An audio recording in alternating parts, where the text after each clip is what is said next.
Okay, welcome everybody to the Sacramento Food Policy Council's evening event about the food system assessment and kickstarting the Sacramento County Food Action Plan. We're going to just wait another minute or two before getting rolling.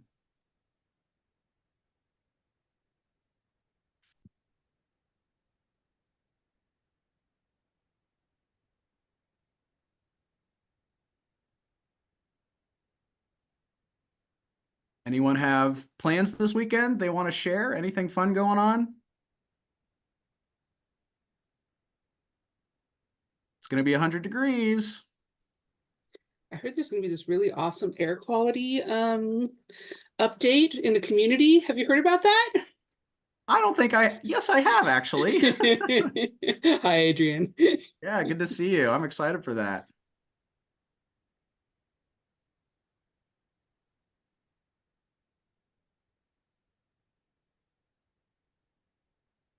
All right, let's give it 30 seconds and then we'll get going. Anyone else want to share their fun plans? Anything they're excited about? Staying inside doing grad school. Okay.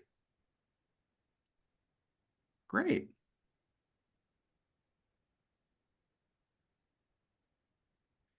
Well, I am going to go ahead and share my screen and we will get started. Just ignore all the tabs. It's a lifestyle. All right. So if my co-host could continue to let folks into the room, that would be wonderful as we kind of get this started. So hello, everyone. My name is Adrian Wren. I'm the Vice President of the Sacramento Food Policy Council, and just really, really excited to welcome you all this evening to our virtual event. We're having two events focused on furthering food system equity. Reflecting on the Sacramento regional food system assessment that's been conducted over the past 3 years, and then looking forward to some exciting work to advance a food action plan at the Sacramento County level. Okay, so I've introduced myself. Why don't folks go ahead and enter your name in the chat? If you'd like to share your affiliation, please do. If you'd like to share your neighborhood, please do. So go ahead and do that. I'll do it to get it started. There we go. Okay, and while folks are doing that, I'm gonna start to advance the slides. So wanted to begin with a land acknowledgement, and I'm gonna read this out loud. The Sacramento region is located on the stolen and unceded lands of the Nisenan and Plains Miwok peoples. Further, the U.S. relied on the stolen labor of an estimated 450,000 kidnapped and enslaved Africans. This is our inheritance.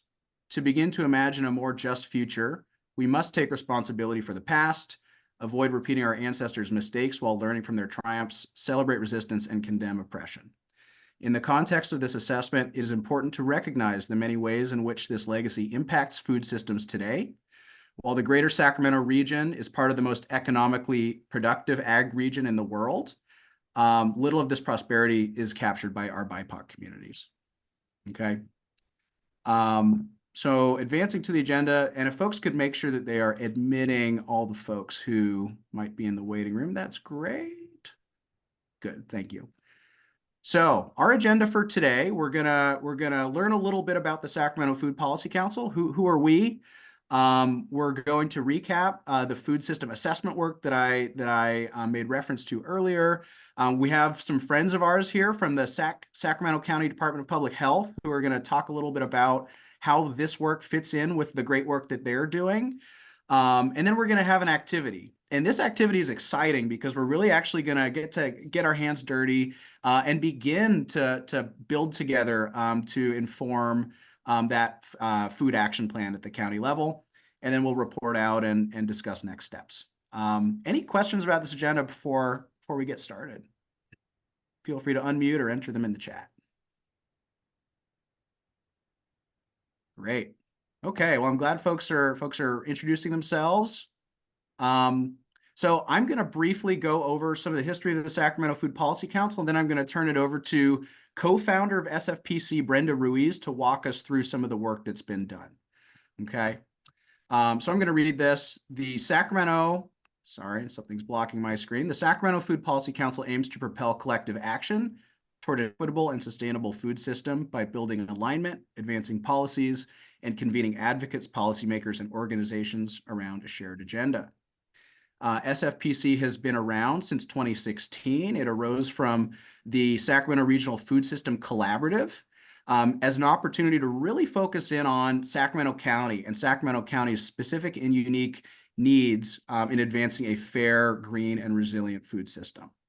A lot of the partners that have been involved in this work over the years have been very engaged in some of the local ordinances that we have around food and farming, as well as a lot of state level policy advocacy to advance a more equitable food system, to enable CalFresh utilization at farmers markets, et cetera.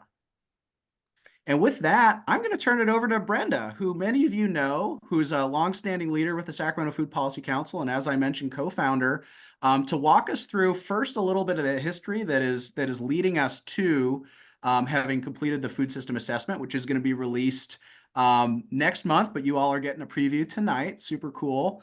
So Brenda, I'm going to stop sharing my screen and let you start sharing, but why don't you begin to give us a little bit of the history behind this work? Sure. There you go. Yep, let me get this going here. All right, so hi, I'm Brenda Ruiz with the Sacramento Food Policy Council. This work really started back in 2016 with the passage of Senate Bill 1000, the Planning for Healthy Communities Act. For the first time, we saw food access, as you can see here on the far right of the screen. These are the different factors that must be included in the general plan when a jurisdiction updates any one of its elements. So for the first time, we had food access be included in land use planning. So that was really exciting.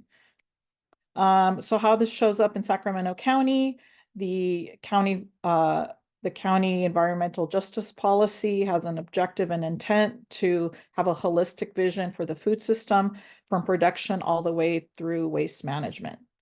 And the statute gives us the directive and the implementation. The first step, letter A, develop a food system assessment. So here is where we are today.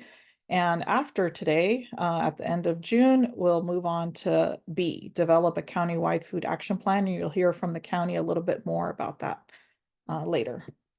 As a review, a sustainable food system includes many components, from education to resilient natural ecosystems, to transport distribution, to business and economic development, and policies and government. So the process began in October 2020. The Sacramento region was the awardee of the first USDA Regional Food Systems and Partnership Grant, with our partners Green Tech as the fiduciary for this project. So that began in October 2020. Then the first goal began in the winter of goal setting and the beginning of data collection and input. And then there was a long process of analyzing all of the input and data sets available to us at the time. I will say that this project launched just about when we wrote the grant, when the shutdown started for the pandemic, and we pretty much worked through the pandemic. So that is a big background to this project as well. And then in the end of 2022, we submitted all of the documents to the funder, the USDA report, and we find ourselves today in phase 5, where we're sharing the project to the public and out throughout the county and community, and then looking forward to the county food action plan coming up. So the project activities evaluated these 6 major areas, and it was a people-centered food system assessment. All the way from starting at the green, this honeycomb graphic, for the need for assessing local food processing and distribution, to equitable financing, surveying healthful and culturally relevant food access at the neighborhood level, understanding opportunities for environmental justice at the neighborhood level, assessing a dignified workforce, and evaluating land and market access for small scale farmers. This is a lot. It's a big endeavor. So to get this done, we needed a lot of partners and engaged in this work. So firstly, CAF was a subgrantee, and they engaged the farmer community as well as the urban growers, focusing on BIPOC farmers, small regenerative farming. We also had Lunch Assist. They provide technical assistance to food service directors, and they were able to engage 6 of the 15 school districts in Sacramento County easily through the school districts and institutions, meaning our hospitals, serve almost 500,000 meals daily or Monday through Friday during the school year.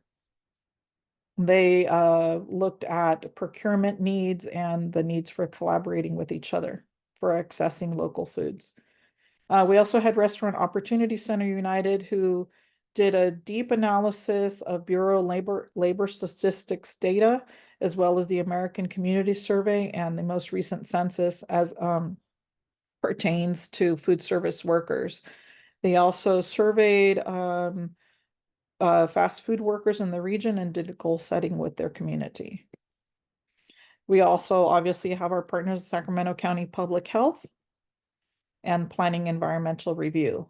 Towards the end of the project, when it came to writing the report, we also had Jade Conservation Collective helping us bring all of those pieces together into a written report. Our fiduciary partner was Green Tech Education, and us, of course. We also had additional partners, including UC Sarup, who was a granted partner on the project to help us on the front end of the project to organize the data. UC Sarup has conducted many food system assessments across the state and the country. So they were invaluable in helping us to organize the project at the beginning. We also had the support from the Primazone, Burgess Brothers, and the Sacramento County CalFresh Healthy Living Partners Health Education Council, Civic Thread, and the Center for Wellness and Nutrition. Later in the project, we were also partnered with Alchemist and Food Literacy Center as part of the Community Food Project grant to support some of the data analysis. We also had multiple convening partners. So these partners helped us to create community spaces where we could come together and convene neighbors to talk about these themes. So you can see it's a very expansive list, all the way from La Familia Counseling Center to Sacramento Job Corps, some farmers, and our restaurant partners, Cantonese Sac and Family Meal Sacramento, hosted 2 sessions, an AM and a luncheon, as well as an early evening session for BIPOC entrepreneurs.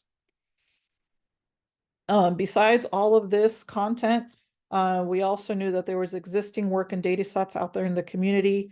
So besides the commissioned work of the subgrantees, there was also an edible food recovery capacity study, the emergency food plan update conducted by Sacramento Food Bank, the Healthy Food Access Survey, recent studies by the Healthy Food for All Collaborative, Valley Vision's work, and other data sets. So to organize all the data and all of this activity, we needed to have kind of organizing containers or organizing buckets for how this would be come together in the end. So you can see kind of a funnel where there's lots of data, lots of partners, and all that needs to come together into a unified report. So we organized all the data around 4 visions or 4 value sets. And UC Sarup helped us to do that. That was the first part. The first vision that was created through comprehensive, through 4 sessions with UC Sarup, through a comprehensive process of understanding where everyone's value sets lay. The first one that came out of that was restorative justice across the food system. The second value set or vision is equitable and diverse, environmentally sustainable ag system. The third one is a food economy that produces a shared prosperity. And the last one, health and well-being for all people. These 4 visions, these 4 value sets are a thread that runs throughout the report, and you'll be seeing them for the rest of the presentation. So the second part was, all right, so how do we go out into the community and engage in these 4 sectors with all these different graphics and collect some input from the community? We devised Sacramento Food Policy Council a 37 question scope of inquiry. Then we went on to the community through town halls, surveys, interviews, and community stakeholder listening sessions to introduce the questions. So here's the day that we spent with Melon Day School down at the African Marketplace. And a highlight of this is again during COVID, we convened Afghan mothers at a park in North Highlands. And we worked closely with Health Education Council in convening these folks in the outdoors. We also paired that with the produce distribution. So all of this activity led to the creation of 7 goals. The 7 goals, again, were organized within these 4 vision areas. So I'm going to introduce the goals here. Some of you have seen these. Beneath the goal is a little descriptor, and then there's a quote from the report itself. The report with graphics and pictures is about 77 pages long, or somewhere around there, let's say 80 pages, plus all of the appendices. So clearly the report in totality, if you were to read it, including all the appendices, would be in the hundreds of pages. So this is just a digestible bite of the findings from the assessment. The first goal that the community would like to see realized is equitable food access. And a quotation from the report is that Sacramento sits at the center of California's most productive agricultural region. Yet overwhelmingly, our participants relayed the need for increased access to healthy food. So we have, both sides of the coin. We have lots of production here, and our families said that they want access to local food. So there's something there, and there's the 2 value statements for this goal. The second goal, that BIPOC communities have tenure and access to land and third spaces. Third spaces, if you're not familiar, is, a place other than home and work. So this might be networking spaces, spaces for mental health or recreation, spaces for deeper learning, for either for your professionally or for your own health. The third goal is business support would be distributed equitably and would be easily accessible for BIPOC food and farming related enterprises. This is a direct quote from the report. The 29% of Sacramento region farmers are new or beginning, and that BIPOC business owners receive less business financing and less often and at higher rates, and 95% of the regional farmers are white. For our fourth goal, institutions have a local and sustainable foods purchasing policy. So as part of CAF's work and also Lunch Assist, they surveyed hospitals, detention facilities, meaning our prisons, including the Youth Detention Center and RCC down in South Sacramento, hospitals, and Lunch Assist engaged the school districts. So this is almost 450,000 people. In addition to that, there are 450,000 people that are public employees or interact regularly with public entities. So you think of dining halls in the ground floors of institutions or the government buildings, with Sacramento being the state, the home of many state offices and departments. We have an enormous opportunity to have local purchasing policies where the government agencies and these institutions themselves, by purchasing local, can have a big effect and help support our small farmers. The fifth goal is to have an equitable and diverse and environmentally sustainable ag system. Somewhat self-explanatory given the climate impacts that we're learning more and more about each day, and the direct synergies between sustainable farming and the climate goals of not just the city of Sacramento, but the county as well, and the jurisdictions.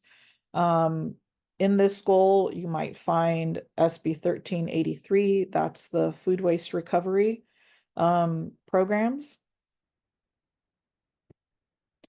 Goal number 6 would be that food and farming would be fully educated, staffed, and justly compensated. So we look forward to the day when Sacramento will have a fully staffed food and farming industry that ensures that jobs are skilled, staffed diversely, and well paid. This is where you might find programs developed by the Center for Land-Based Learning and other food education programs such as Soil-Borne Farms, and the great work also being done by our smaller operators like Israel Family Farms in the urban garden space, and other urban growers to not only practice farming, but to teach and have that available to other farmers that want to get into the business. We also found that our communities want more education opportunities, not just about food, but also farming and nutrition that are impactful, interactive, intergenerational, and available to them. So those are the 7 goals. We also are, so that's all to say that there's much more work to do. And to realistically advance this system, there are some open-ended questions that still need to be answered. And that's what the Food Action Plan will attempt to do by catalyzing on joint continuing research, such as the work by Valley Vision and others. And we also need to develop and support contiguous peer and stakeholder collaboration and convenings. The Healthy Food for All Collaborative that was led by Sean Harrison and Rengene and Alina Mehta. Many of us in this work were grantees of the Building Healthy Communities, and their 2 reports are also appendices in this assessment. And the need to have regional and stakeholder opportunities to network together, to keep these conversations going. We know many of the people in this space have their own networks, and all of this can certainly use more support and more coming together. We'd also need to see more equitable economic development. Again, this assessment was conducted during COVID, and the closed down, a lot of one-time funds became available in the CARES and ARPA Act, expanding family meals, making community programs for education available around that would connect with in bettering their health and connecting them with resources. We know that those were one-time funds. So how are we going to look forward to equitable economic development, and where can we identify new dollars? Obviously, Sacramento is kind of the place that eats the food, and the outlying counties grow the food. There are many regional plans happening throughout the area. Great work by SACOG and others to synergize all these would be amazing, so that the right hand and left hand kind of knew what each other was doing. Great progress has been done in this regard because of SB 1383. There has been more collaboration across the regions. Who's got the biodigester, what entities, what jurisdictions are doing what to implement SB 1383. So there are some places where collaborations across the region have already started, and we of course want to see more in the food and farming space. And there was a lot of data gaps in conducting the assessment. So in the action plan, we'd certainly want to see these data gaps closed. A lot of the priorities of the community, there exists no measure. There's no data other than what they're sharing with us from their life experience, their own experts in the neighborhoods of the impacts that they're facing. And so we need to identify, well, if we're going to have an action plan, how are we going to measure, some of this stuff and our progress going forward? And then, we're just at the beginning of this work, and there's many more measures to go. And so we'd want to see the rest of the measures implemented. All right, so I did a lot of talking. I want to stop for questions. Any questions for Brenda? After this, we're gonna hand it over to our friends at Sac County to give a little bit of context about, hey, there's all this great work that's been done. How does it fit into some of the potential opportunities? So if there aren't questions, I'm gonna hand it off to Tim to tell us about the chip. Tim, what's this chip I keep hearing on my screen? Hey everyone. Yeah, and again, if I know Brenda has packed in a lot of amazing content. I want to thank you all for being here as well. I feel really lucky to be collaborating with you all and Sac Food Policy Council. And just really lucky to have the diversity and richness of those voices show up in this food system assessment. So my name's Tim Choi. I'm a planner in Sacramento County Public Health. I'm going to talk a little bit about the Sacramento County Community Health Improvement Plan, also shortened as CHIP. So in short, the CHIP is a community developed 5-year action plan aimed at coordinating various efforts and resources to address some of these root causes of health inequity, which we see all too often in Sacramento County. And I think when there's whether you're driving in certain neighborhoods or you've been doing this work for a long time, I think there's deep health inequity. You can see it, you can feel it, and maybe you can go to the next slide. The next slide really illustrates some of the well, in a moment I'll show another slide that'll talk about kind of the neighborhood approach. But I'm here to just talk to you about the CHIP. And so through that process, we're embarking on a 5-year process. 3 goals were selected, 3 primary goals, one of which was food access. So food access, housing security, and mental health were kind of the primary goals, and sort of ancillary goals are around leadership capacity and increasing income. We highlight leadership capacity, which also can be interpreted as like power building and self-efficacy, and increasing income, because the tie between health outcomes or positive health outcomes and low self-efficacy or and low income is really abundant in the literature. And so we know that in order to advance mental health, food access, and housing security, we really need to have leadership capacity, and increasing neighborhood incomes, personal household incomes really forms as a basis for that. And why am I talking about the CHIP? Part of it is that because Sacramento County Public Health is embarking on this effort in partnership with public health advocates as our primary consultant, and also a number of people on this call who've also joined in, and various coalition members, we are trying to make a dent on improving conditions. And so one way we're doing that is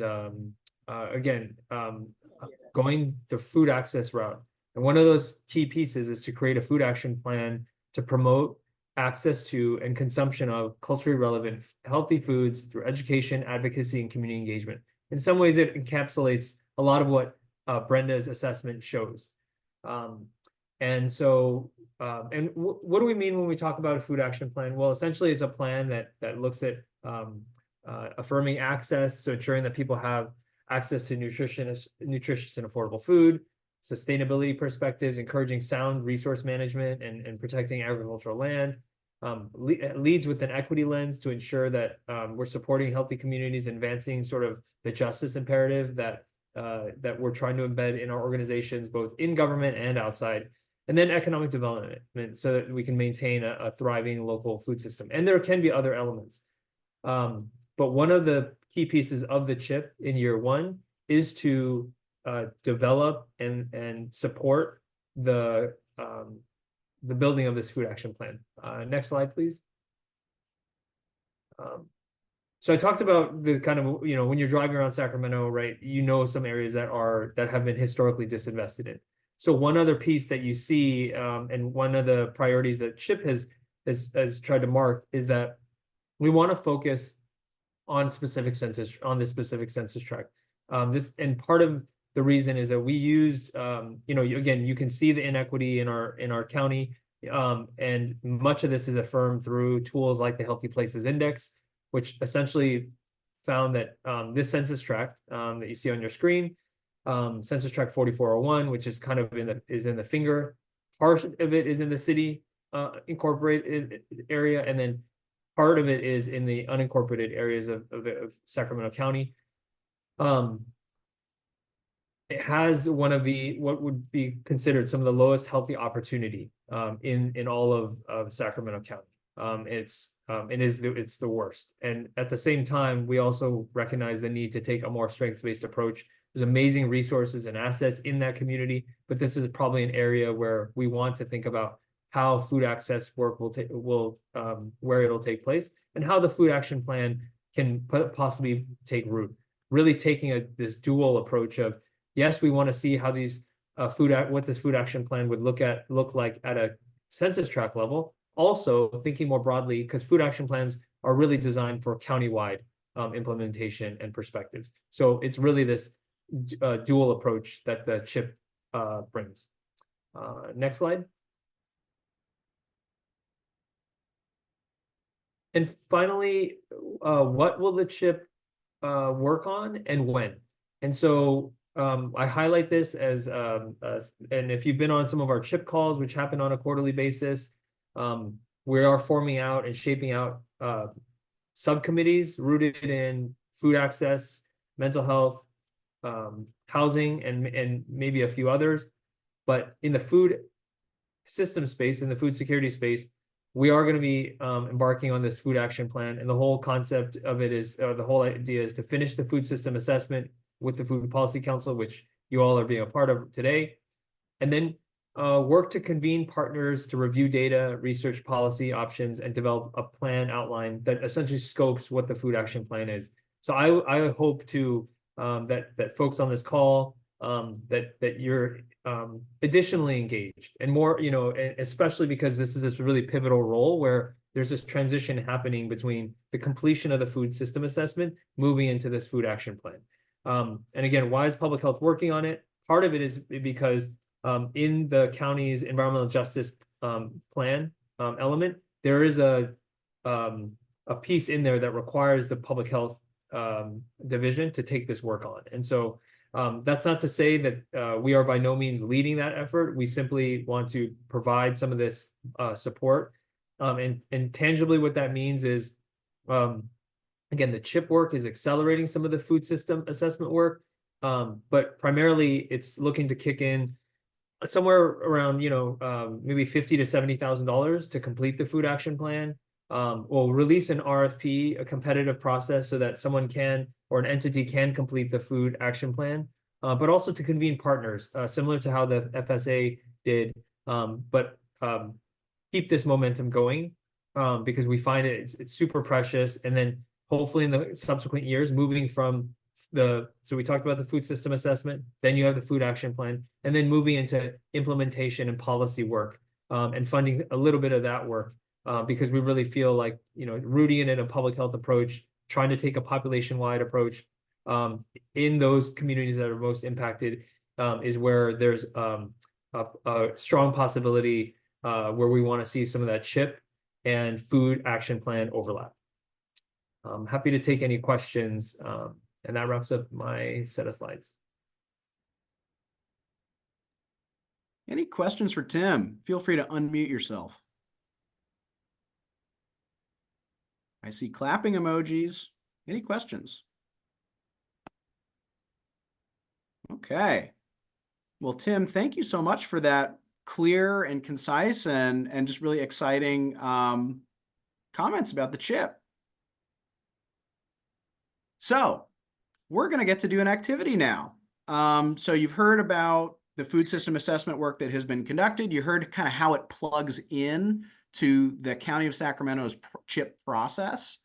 And we're actually, because you probably saw on there December 2024 as being the timeline for the completion of the food action plan. So, hey, that's 6 months away, right? So we are wasting no time.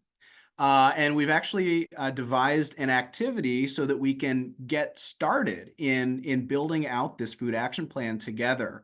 And in a moment, I'm going to share, and actually maybe one of our core team members can share the URL to the Jamboard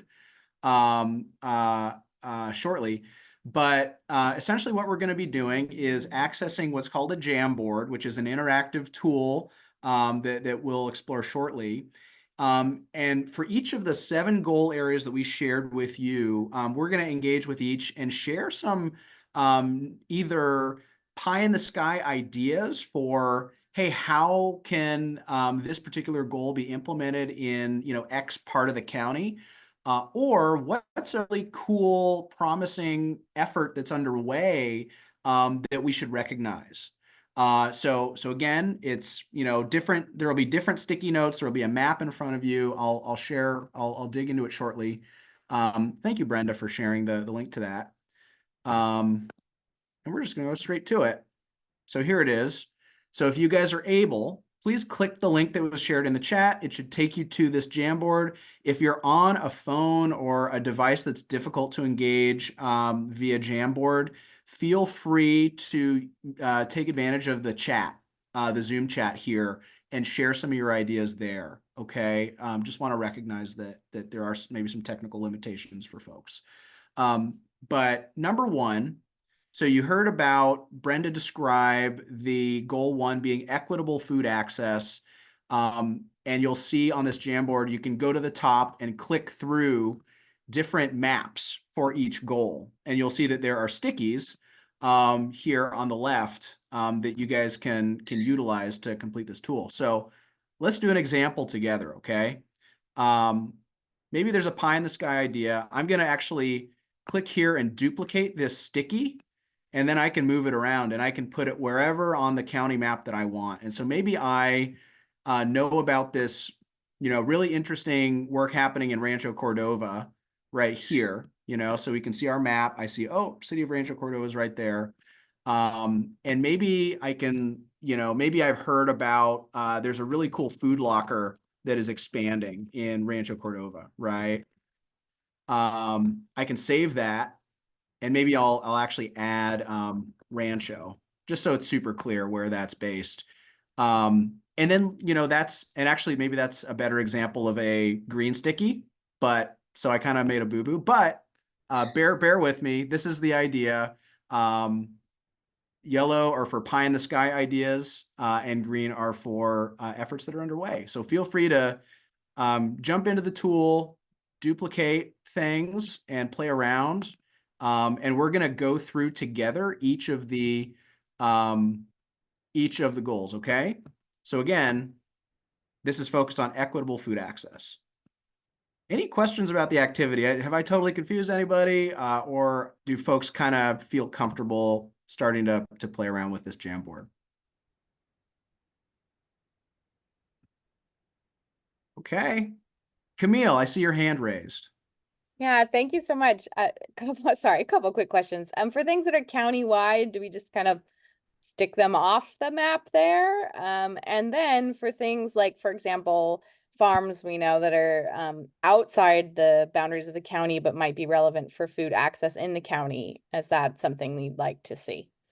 That's a really good question. Yeah, let's put countywide stuff kind of off here. And so I'll even make a little guy or gal over here. Yeah, county-wide activities. And we can put them in the corner, okay? And don't worry about like covering things up. This is, might look a little bit busy, but we will be able to, capture this and understand kind of where things are located, okay? And I see we have some samples. Yep, DPHGA, awesome partners of ours. just double click on this and it'll bring up the editing tool and you'll be able to do that. Okay. Hey, Adrian, just for, are we going to be doing like, 5 minutes on each slide just so we can manage our time? And, I know there's a wealth of ideas that are going to come forward, but yeah, what's the sense on how we're going to go through the 8 tiles? Yep, great question. We'll do a little more than five minutes on each slide and just moving through. Feel free to jump ahead too. So I just changed over to BIPOC communities have tenure and access to land in third spaces. So if you're feeling a little stuck or equitable food access isn't your, your area of expertise, feel free to jump ahead.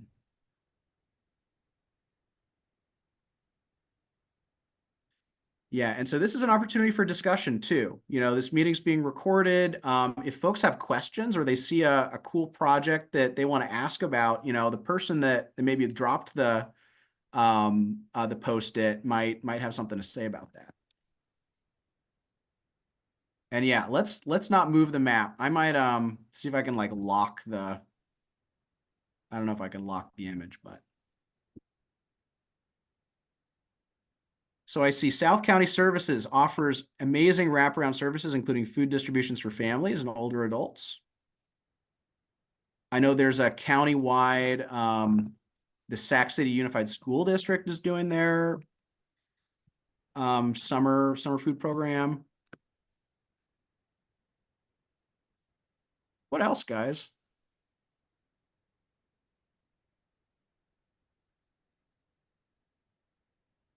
I'm going to pull this one out. Every neighborhood has access to a farmer's market and a community garden within walkable distance from where they live. I really like that. Capital Food Access has released a $25,000 micro grant cycle for food recovery. Anybody want to share a little bit more info about that? capfoodaccess.org. Sure, I can share. I posted that. Lisa Coyle from Abound Food Care. Capital Food Access Alliance is a new group we've put together to be more inclusive of the public, but it started with a representative from each of the Sacramento County jurisdictions. Some are on this call. A lot of support from Sac Food Bank and Family Services, Rancho Cordova Food Locker, shout out. So most of the audience here is familiar, but the name is new. And we just released $25,000 caps on a mini grant cycle. You don't have to be a nonprofit to apply, but you have to support the work of recovering or distributing more food to the community. That is so cool, Lisa. Thanks for sharing. Yeah, reach out. Anyone on here, feel free to shoot us an email if you want more info. Yeah, maybe drop your email or the best email address in the chat. Thanks, Lisa. Okay, anything else folks want to add here? Equitable food access, with our kind of descriptor being every individual in Sacramento County has equitable access to culturally relevant, locally produced, healthy, organic, and affordable food. We'll give it another minute or so, okay? And then we're going to move on to number 2.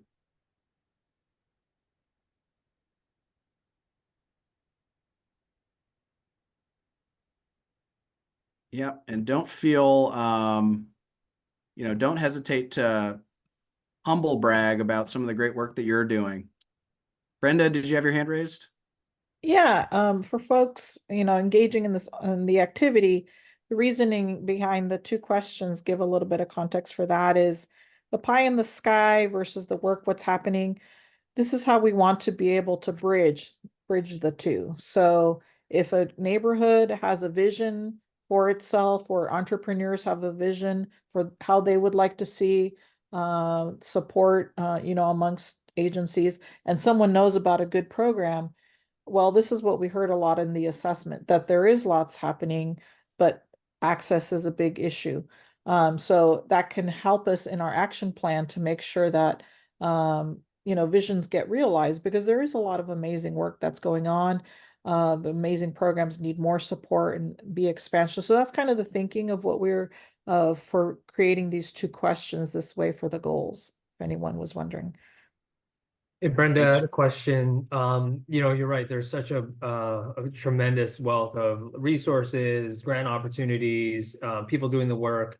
but what if the suggestion is something around like an entity or backbone support that coordinates all this, right? I mean, that's kind of what is always a little daunting in this. And how would Yeah. that be written as a So, key or just sort of infrastructural support, if you will?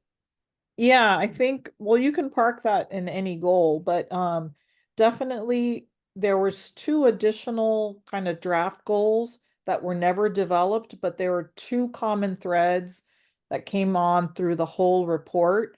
We that came on through the whole report that will have to be, you know, addressed in the action plan, and that was stakeholder collaboration and convenings and gatherings. This was a theme that was explored by Healthy Food for All Collaborative, and climate and the climate synergies with the climate goals. So it didn't matter what goal we were talking about with communities. They want more opportunities to come together and they need entities or, you know, a home base to bring them together. Some of that lives in the second goal of, no, in goal, which one is the one with third spaces? 2. Number It's 2. it's a number 2, yeah. So that's the concept of third spaces. Everyone needs more of those spaces to network and come together. It is daunting work, Tim. Someone's gotta wrangle all the cats, including at the county level, and you know, so yeah, that's very much needed. It was a common thread amongst any goal that we went to. People need more and continuing places to come together and collaborate or learn. So I would say park that anywhere. Park it in any goal because it was true for all the goals. You can cut and paste and put it in all 7. Yeah. Good question. Thanks, Tim. So I'm gonna propose that we move on. So finish up your engagement on, I mean, feel free to stay and hang out on goal 1, but I'm gonna move us to goal 2 in 10 seconds. Tim, I saw you unmuted. Anything you want to add? I was just say, yeah, happy to move on. Yeah, I think we can move on. Yeah, this is great, guys. Thank you. This is exactly what we want. And I see folks have already jumped in to goal number 2. So goal number 2, again, is BIPOC communities, that's Black, Indigenous, and people of color, have tenure and access to land and third spaces. Can someone define tenure? We defined third spaces, but can we define tenure for the group? And that's an open question to whoever thinks they have a good solid definition.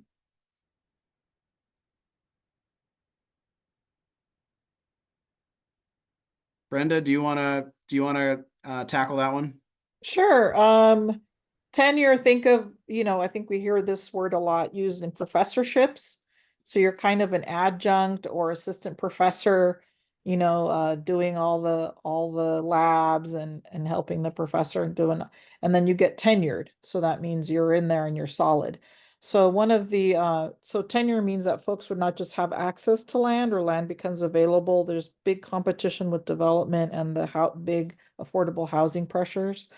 But even if you had access to land, what if you only have a 2-year lease, right? So how can you do long-term planning about putting up a hedgerow or putting in some carbon farming or some other education center on your farm if you only have a 2-year lease? So tenure means long-term holding of the land, if not ownership. We're talking leases of 10, 20, 30 years long. So that BIPOC growers can really grow and develop their businesses. So tenure means long-term holding. Thank you. I see low interest loans being available for beginning farmers. I see, so feel free, I'd love to hear folks expand on these. These are great. Countywide, a map of all the community gardens, their status, water rights, costs, etc. Does this exist or, you know, I'm thinking of kind of an asset map. Has this, I'm trying to think about what's the closest we've gotten to that kind of neighborhood scale asset map. Maybe some of the work that the Sac Food Bank is doing with its network. I know we have some reps from Sac Food Bank. Do you guys care to comment?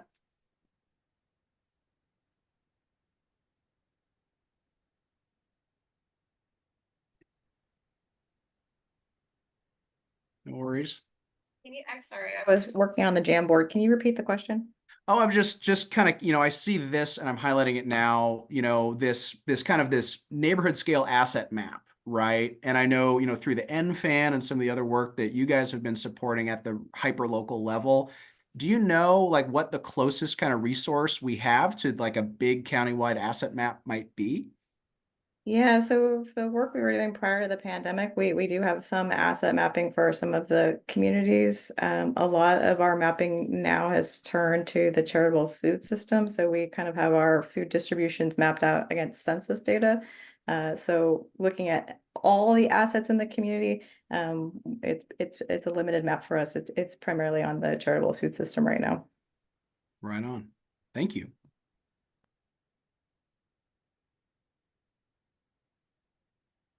I see, kind of within the category of what has momentum right now. I see the Ujamaa Farmer Collective just secured land to farm on. I heard they got a grant, I believe from the state, correct? That's really exciting.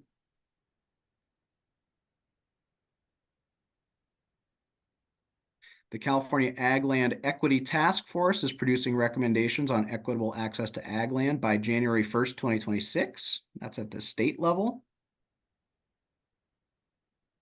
That's good. You always want to try to ensure that we're taking into account some of those plans at other levels, other jurisdictional levels. Camille. Yeah, thank you very much. I just wanted to say I'm the program lead for that at the California Agricultural, the task force at the Strategic Growth Council. And live in Sacramento. So this is really exciting conversation. And just wanted to say, like, questions about what does tenure mean, right? Is actually part of what the task force is currently engaging with at the state level. So hopefully some of those conversations will be useful to more regional programs and efforts as well. Oh, so I encourage everyone to follow along with those efforts. The task force meets quarterly. So yeah, just a little plug there. Thank you. Excellent. Yeah. And is there a good way? So you said you guys meet quarterly. So food policy councils from around the state can keep an eye out for those and plug into those. Definitely. I'll put a link in the chat to our main page, and we're with the California Strategic Growth Council. So in the Office of Planning and Research is how it's sort of administered. So I will put a link there. Excellent. Thanks, Camille. Yeah, thank you. I see school-based urban ag programs like BUG at Luther Burbank High School. So we should get that on the map. That's a location specific, right? That's a beloved program, I think, by a lot of food advocates in Sacramento. Israel Family Farms, that can go on the map, right? South Oak Park. Convene conference on land tenure. Okay, excellent. How can community members know more about this issue? And I know we also have our, community land trust organization that's growing in capacity to do innovative land use and land ownership stuff, for lack of a better term. Thanks, Camille. UC Davis Master Gardener trainings, support for local and BIPOC communities to be trained. Maybe there's a scholarship opportunity and or childcare opportunities and train the trainer opportunities. I don't know too much about the UC Davis Master Gardener program. Has anyone care to kind of expand on that as a potential opportunity?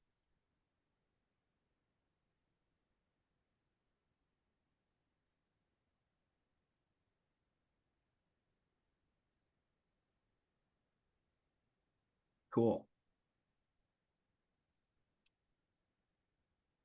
Opportunities for elders to StoryCorps what they know about growing food and stewarding natural resources. That's great.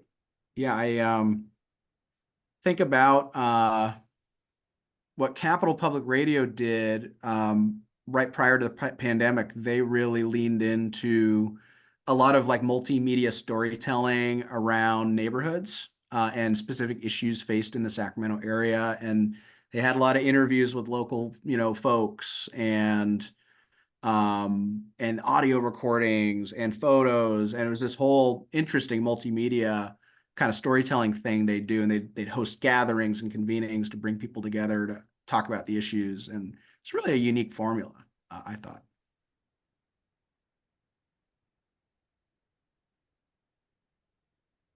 Okay, any other comments folks have on this particular item before we move on? Oh, UC level has opportunities. Excellent, thank you. Okay, we're going to move on to the next item here. And thank you, Angela, for dropping the link. So feel free to stay on goal 2 if you'd like. Goal 3 is about business support specifically. Business support is distributed equitably and is easily accessible for BIPOC food and farming related enterprises. So you can grab and I think we're out of, I'm going to go steal a yellow sticky and I'm going to plant it here. Oh, someone's already, thank you, you're so helpful. But here's some more. So you can use a yellow sticky. Again, it's a pie in the sky idea. If there were no limits, what would this accessible and equitable business support look like in your community? So think about your community and think about food businesses in your community and how they could be supported. Pie in the sky. And then if you have an idea for, hey, here's a really wonderful thing that we should share and consider that's in my neighborhood that's related to business support, grab a green Post-it. Hey, Clay, I'm calling you out. Clay. What are some supports that as one of the co-conveners of Family Meal and your BIPOC program that you had with the Burgess brothers, what are some things that jump out to you that we need more of? Of course, more money. But we just need this type of programming, so that general funds can go into the programs instead of having to gladiator death match every budget cycle. Yeah, so thanks for allowing me to chime in. It's complex because there's so many touch points, right? So like as an example, the resources for Family Meal don't just have to come to a program like ours directly. And for those that don't know, we have a program that contracts with local restaurants to help provide culture relevant meals to folks in need through some community partners such as Rancho Cordova Food Locker as an example. And obviously resources are limited, so we're not able to meet the need for everyone, and it's supplemental to a lot of the emergency food service resources that they get from food banks and food lockers. So it's meant to just provide prepared meals as a supplement to what they're also getting from the food banks and food lockers. But anyhow, as an example, being able to support local farmers and those that are producing product that we could use for our meals, and subsidizing those so that it's more cost effective for our restaurants to procure that from our local farmers. And I know there's a lot of great resources out there, but if we can find ways to help support those folks so that it's a little more cost effective for our restaurant partners to procure those products. I think that's one example, but there's so many. I mean, this is I could probably go on and on with some other ideas, but obviously the more that we can procure from our very small farms and local producers to be able to use that product, and even help with, like, as an example, you have the produce prescription boxes and things like that. I know that some folks might not know, what to do with some of the things that they receive in their boxes. And so being able to help, take those products and turn them into meals that people can then enjoy that are already prepared are just some things that we're trying to wrap our head around as well. But, it is, again, a pretty complex, set of circumstances. But from a pie in the sky perspective, it's like, we should have these, folks that are you know, restaurant partners and also other entities that are, you know, procuring local food resources and turning them into meals for people to enjoy. So not only are local farmers being supported because we're procuring from them, but then we're also, you know, turning them into nutritious meals that then we can teach folks like, hey, this is what's in your meal today. You know, this is locally grown kale or radicchio, and here's ways that you can prepare it outside of the way that you're seeing it on your plate today. So I hope that answered one of the things.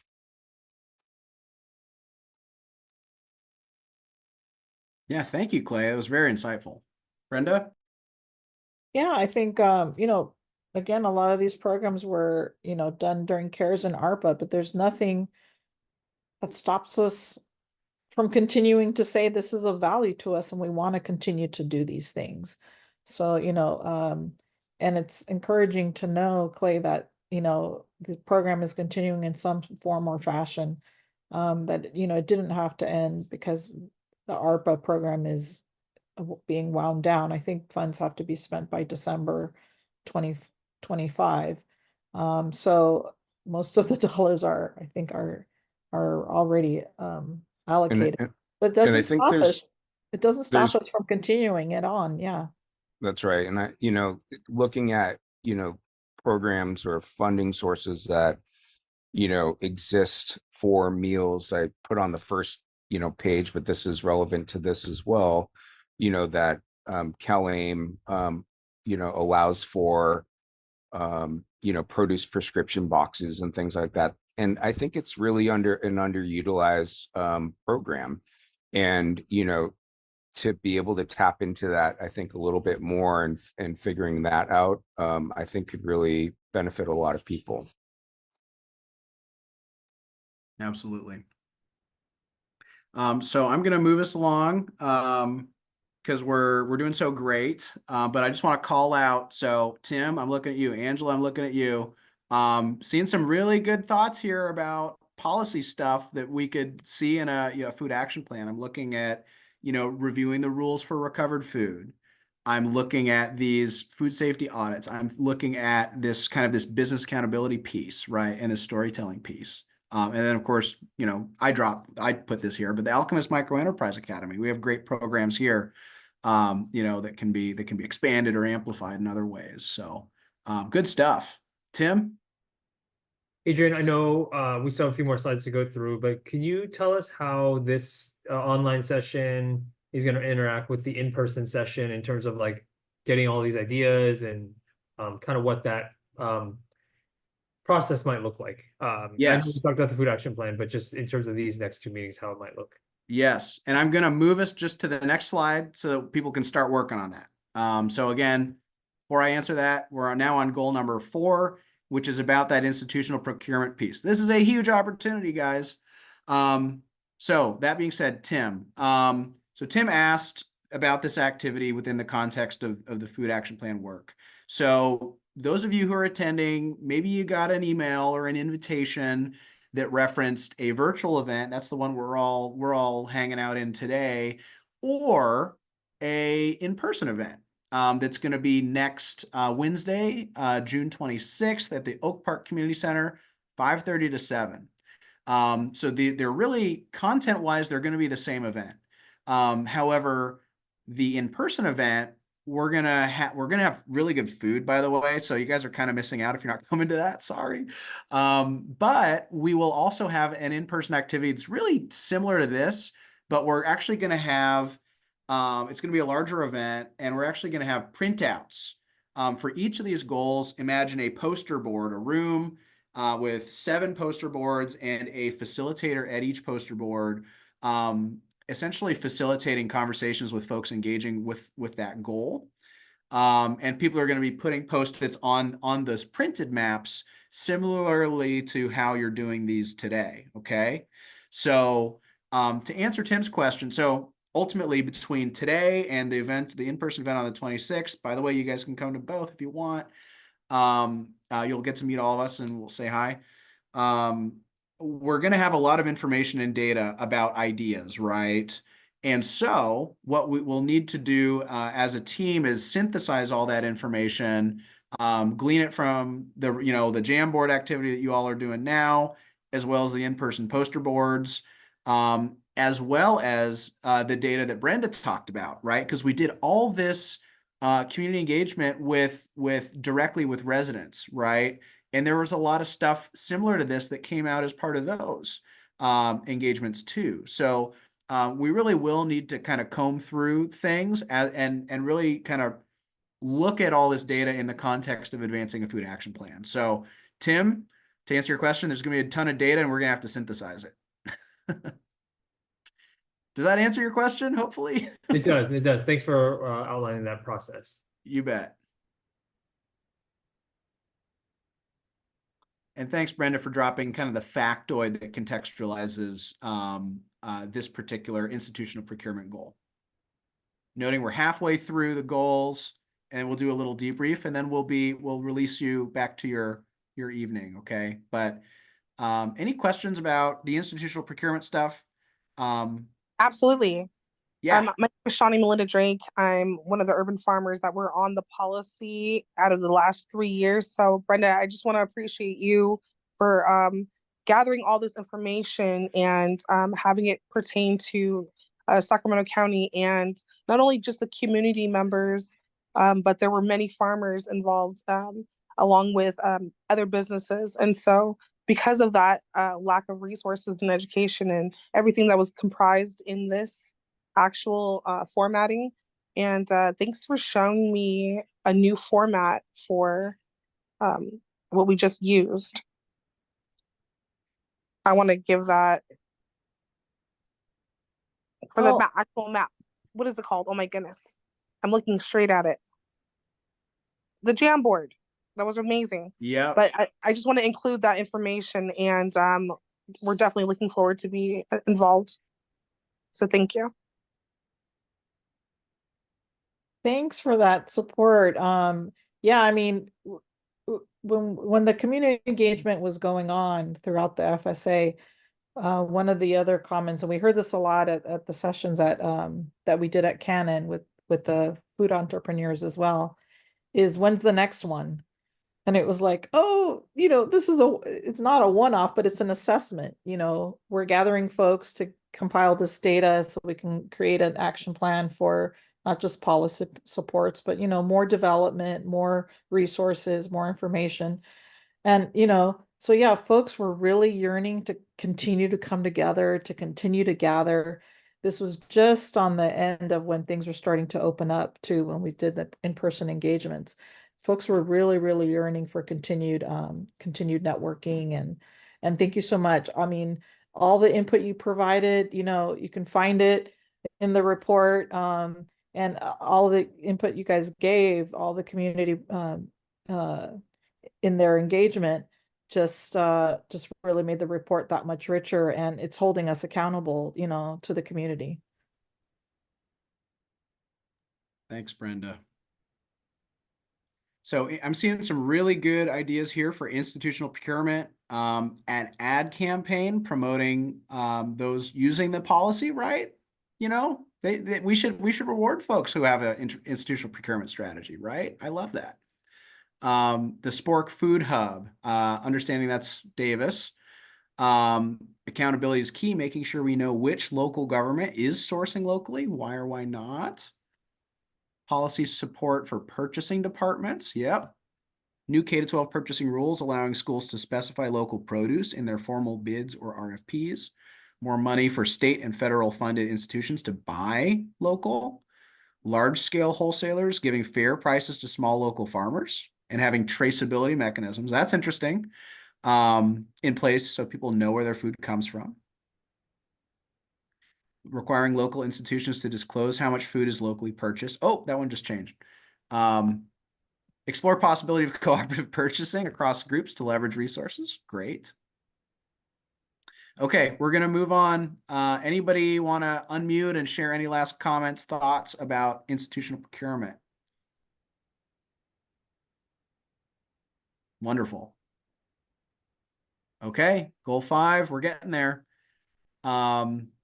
Equitable, diverse, and environmentally sustainable ag system. So as Brenda pointed out, this is where a lot of our, our environmental and climate goals can come into play as we think about a environmentally sustainable, while still economically viable agriculture system. So yellow is pie in the sky. Hey, if there were no limits, if you had unlimited money, how would you advance an equitable, diverse, and environmentally sustainable ag system? And then green is, hey, what are some cool things that are underway?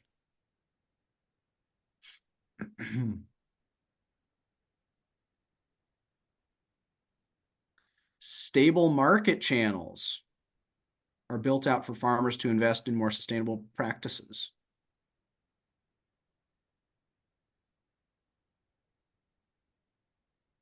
Yep. What else? Ag in schools as a career path. Yeah, thinking about the workforce development component of all of this, right? I know when I look at I'm looking at grants to apply for, workforce development is in all of them now. You can't get away from it. You got to be thinking about, how your work, whatever your work might be, is important in the context of jobs and people making a decent living. Ag water rates for those growing food. Can someone speak more to that? Because I hear about that being a challenge all the time, and that sounds like a tough subject to tackle. Someone want to speak more to that?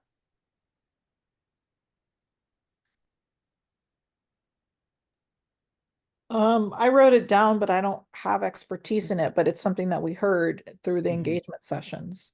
So as we just, and it's going to be a big thing as we move to more infill housing and creative solutions like rooftop gardens, vertical gardening in an urban space. How do we have more infill development and growing food? That's only gonna it's going to be challenging to bring it to scale because you have an urban water rate, and an ag water rate, I believe, is less or different. And so it's like you're paying really expensive, water. And if we want to continue to encourage infill development, there's going to be a point where, it doesn't pencil for folks to do it to scale in an urban place. And we're encouraging urban gardens. So that it doesn't all kick out to the rural spaces. But if it's not Right. affordable. Right. Well, El Dorado County, because I was farming up there, and they had a limit, it has to be at least a quarter of acre of farmed land. And the ag farm rates are a lot less. I mean, like a third, a quarter, I don't even remember. No, less than a quarter. But there's a lower limit of what, of how much you had to farm in order to get that rate. So that would require like a change in the policy, the policy of whatever your water district is. I don't really know what, if Sacramento, the city, I don't think it has an ag rate. It would require us to ask them to have an ag rate. Yeah. Well, thanks for sharing. That's really interesting. I had no idea. I see develop an equity food action plan. Hey, Tim and Angela, is that something that we can ensure is part of the ultimate food action plan?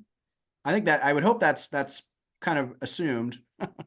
Yeah, I think so. I mean, equities, as people have said in the food system assessment, and then also just in other action plans, like it's clearly being baked in. And I think part of it is making sure that there's accountability and transparency pieces in there that ensure that we're delivering on those promises that the action plan says. And if we can't, then we need to say that we're not doing it, and we need to explain why. So that's a great suggestion. Yep. And I'm going to move us along in a moment, but I'm seeing multiple references to climate, right? So it's going to be 100 degrees this Saturday, right? we're having a lot of climate impacts already, you know, and so thinking about being proactive in climate adaptation as our, you know, as our food systems shift as a result of climate change. And then things like strategies like carbon farming, which I understand is in the Sacramento County Climate Action Plan, right? How do we take advantage of some of our natural and working lands to you know, work for, this is a very capitalistic term, but to work for us, right? In helping to mitigate climate change. Well, and I love this suggestion someone wrote about rural rent control and farming. And while there might be some policy measures in place for that, Rachel's comment really makes me think of like, how do you even predict the cost of water? And especially in where we're talking about water table depletion, you know, what do those costs look like and what are those potential impacts? I think we often think about urban households, but there are a number of urban farmers. I think Adrian or somebody had mentioned Find Out Farms, but places like that are going to be disproportionately impacted. And so a lot of those conversations on the table as budget, as organizations are, government institutions are hampered by tight budgets, like they're usually going to go after increased fees. And so how does all of that deplete or deteriorate our ability to implement an equitable food action plan? Yeah. Okay. Reducing food waste. Good stuff, guys. I'm moving us along to the next one. And no one has jumped ahead. You guys must be really enjoying the adding to our previous strategies. But this one's really kind of the workforce focused one. And so I really want to hear your ideas. You know, and I'm going to move you, sorry, just so I can read you two. Food and farming industry is fully educated, staffed, and justly compensated. So Sacramento County has a well-developed food and farming industry that ensures that jobs in this field are skilled, staffed with a diverse pool, and well paid. There are kind of three indicators there. Okay. So what are folks thinking in terms of either pie in the sky, if you had all the money in the world, what sort of kind of workforce development, job building strategies or programs would you see? And then what are some promising current efforts underway?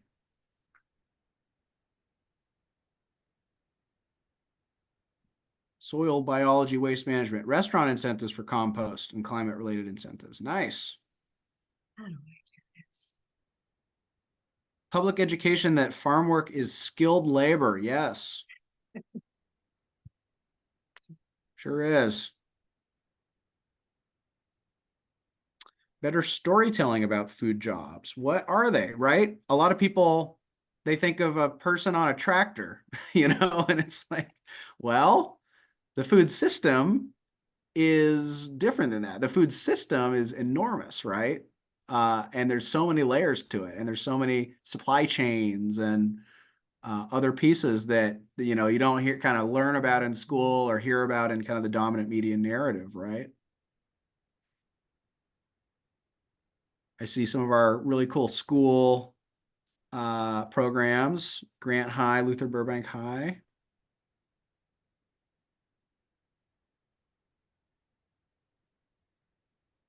We haven't heard much about our friends in, let's say, Citrus Heights area. I'd love to, anybody know much about cool things that are happening kind of in the, you know, let's call it the suburbs, I guess. The suburbs of Sacramento County. Any really interesting things that they're doing out there that might be unique to kind of the way that their communities look, the way that their land use has evolved?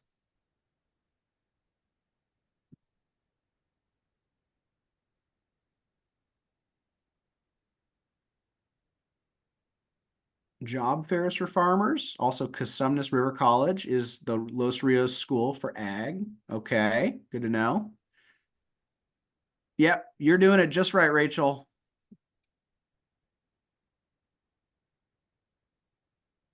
Bringing farm workers and restaurant workers to the conversation. Yep, we have Clay, but we need more Clays. And we need some folks who have different perspectives than Clay. And we need farm workers in the conversation as well. I know they were part of our engagement through the FSA, but it is difficult to, you know, in the context of a Zoom meeting, really do effective engagement with farm workers. You need to go to where they are, and you need to engage with them differently. And of course, have translation services. Need the public health department. Hey, Tim and Angela, and Gail and others need the public health department to take on more labor justice work, like in SF in Santa Clara. Food service, childcare, always seen as second-class jobs. Better storytelling about food. Yep. Okay. 30 seconds, we're going to move on, okay? Orangevale Grange, thank you. Thank you. Thank you. Whoever put that, thank you so much. Can you tell me more about that? Can someone expand on that? Yeah, that was me, Claire Tauber. I work at CAF, and we put on the like regional gathering for the Small Farms Conference over at the Orangevale Grange in February, and it was really cool to see some of the like semi-urban, semi-rural farming that's happening out in Orangevale. And there's a really good program at the local high school, but I think they're starting to get the Grange up and running more as like a community space for workshops and just gathering. So I think it's cool to see more. Yeah, I guess just like networking and co-learning in that space. Very cool. And yeah, feel free. It's okay to drop your stuff in the chat too. We're capturing it. Well, thanks, Claire. Great to hear. Okay, moving on. Last slide number 7, and then we're going to call it. We're going to let you guys go. We'll talk next steps. Goal 7, community education opportunities. So let's put our thinking caps on one last time, get generative here.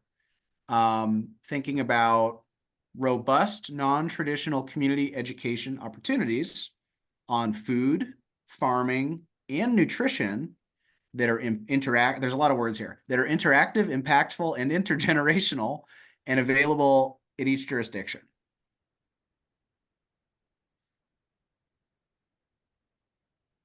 To me, a key word is non-traditional, right?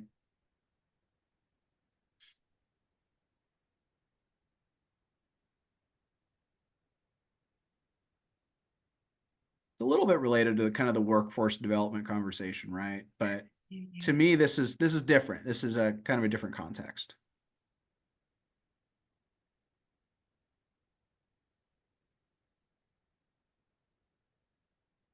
I know it's a Thursday. I know it's late. Let's get some stickies going.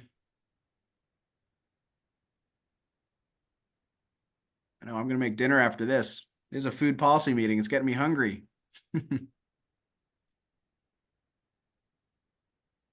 Engagement opportunities such as this meeting here. Wonderful. Here, I'll write that.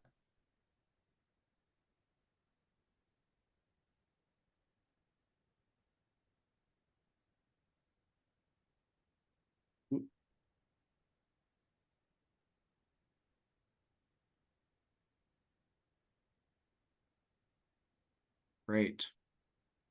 Find Out Farms. Yes, Matthew's having an event on Monday, as I understand it, which is super cool. Yeah, Nature Nerds. It's really cool when, you know, that community building can happen. That of course leverages, you know, some of our amazing local farms. And frankly, Find Out Farms is a third space too, right? Like people like to go there and hang out there at Matthew's place.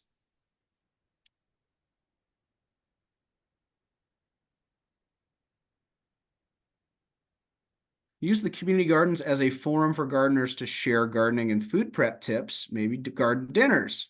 I love that. What better way to get to know your neighbor than to break bread with them, literally, right? Seed exchange, plant exchange. Yep. Engagement opportunities. Elders have opportunities to teach younger generations, right? How do we build those? How do we build those opportunities?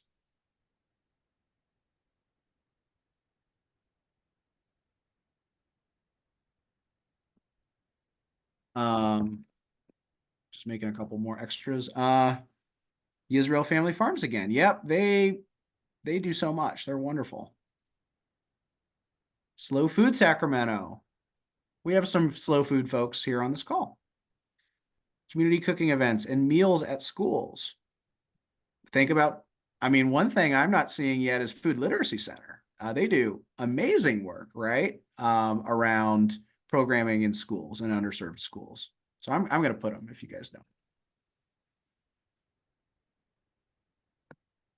Oh, someone beat me to it. Okay, fine. They have to be on here. DPHGA, the International Garden of Many Colors, right? Which Brenda's been a champion of, and that's a program of one of the programs that Sac Food Policy Council supports and helps to lead. Soil-borne farms, of course, they've got a ton of great programs. It always amazes me how many programs they have going on. Creating healthy food environments at local food distributions, etc. IRC, the International Rescue Committee, the Melanin Day School. Okay, it's 6:57, so let's wrap up our thoughts. I'm glad people really kind of got generative here. CalFresh Healthy Living Partners, good. Okay, anyone want to unmute themselves and share anything about what they left here? Like 20-second little comment.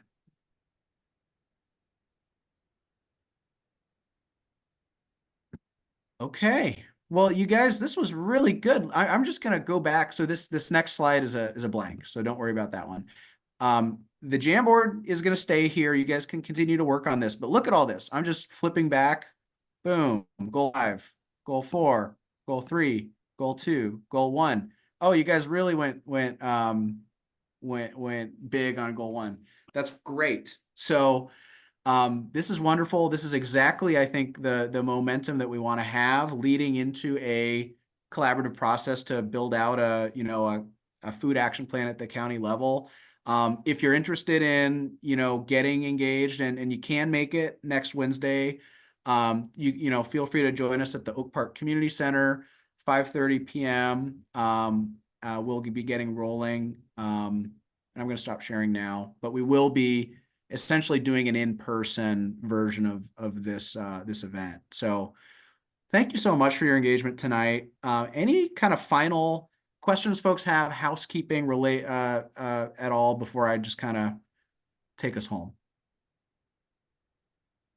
Thanks, Lisa, for the nice comment. Yeah, well, I just want to shout out, the Sacramento Food Policy Council team, and then our county team, Tim and Angela, for, collabing on this work. Again, this is the virtual event. We're going to have an in-person event next Wednesday, and then we're going to be putting our heads together about how we can really build a compelling and equitable way to build out the food action plan, understanding that we have a tight timeline here of December to do a lot of work. But between tonight's information and the past work that's been done around the FSA, I think we got a lot of great stuff, and really looking forward to next Wednesday. So Tim, Brenda, Angela, Krista, anything you guys want to add before we call it? No, I would just mention that stay tuned. I think some of you, we may be reaching out to you regarding the CHIP food security subcommittee. And again, more opportunities to engage. We'd like to keep you posted and have you even inform the scope of the food action plan. So thank you, everybody. Thank you, everyone. We'll be in touch soon. We have all your contact information. Enjoy your evening. Good night. Good night. Thanks. Thanks, Adrian. Bye. I'm going to go cook dinner. Yeah. Bye. Bye.